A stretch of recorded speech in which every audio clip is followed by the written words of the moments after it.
Annabelle is a horror movie by horror director James Wan, known for The Conjuring, and a long list of other horrors that have had huge success. But one of the most creepiest parts of the Annabelle movie is that it is based on a true story. It started with The Conjuring, which is about a doll possessed with an evil spirit. The doll Annabelle makes up the cornerstone of Ed and Lorraine Warren's creepy museum of trophies. The doll was redesigned for the movie to give it a more evil look, but in real life it looked just like your run-of-the-mill Raggedy Ann doll.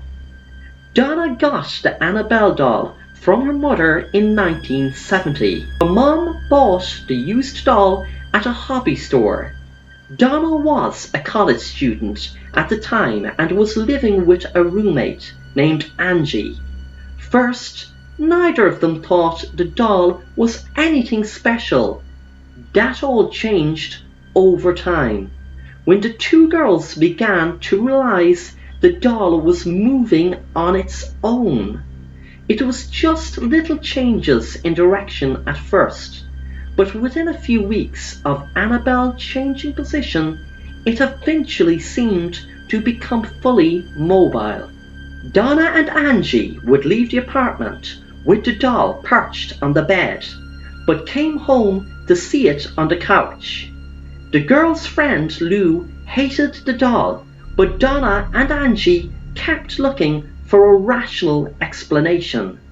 Its weirdness notched itself up a level when Donna began to find parchment papers around the house with messages written on it saying, "Help us" or "Help Lou."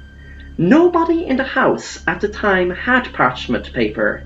Annabelle's supernatural behavior escalated when Donna returned one night to find Annabelle in her bed with blood on her hands. The blood seemed to have come from Annabelle herself.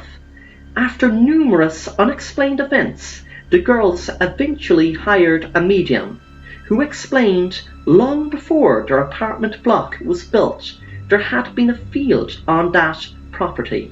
A 7-year-old girl named Annabelle Higgins had been discovered dead in the field.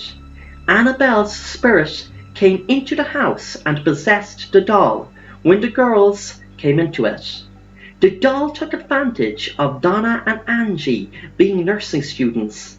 The girls were sweet and nurturing types, so agreed to let Annabelle stay with them. But that was to become one of their biggest mistakes. That is when all hell broke loose.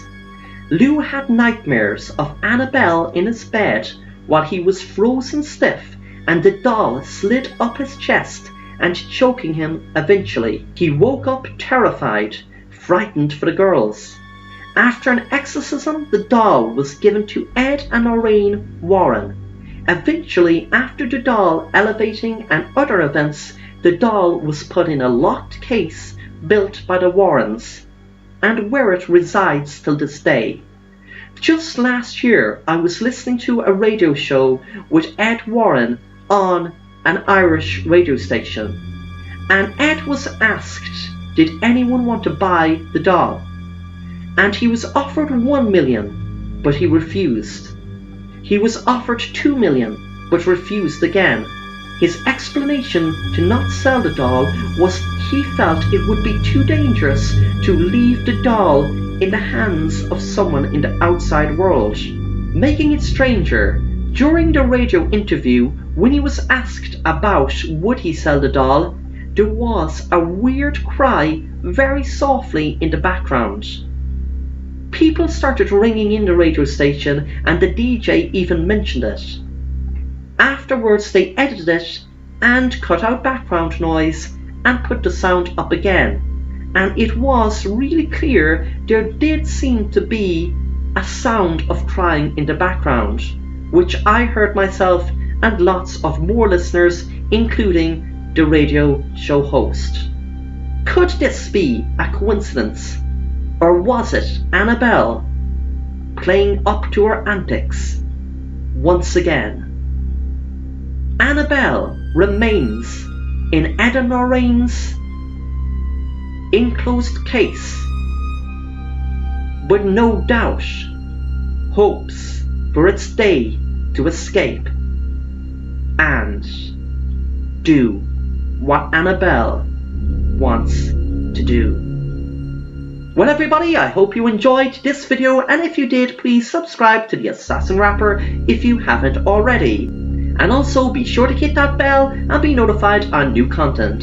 If you enjoyed this video, please give it a like and get involved with the discussion below and leave a comment. I would love to hear from you. Thanks for watching everyone, see you soon.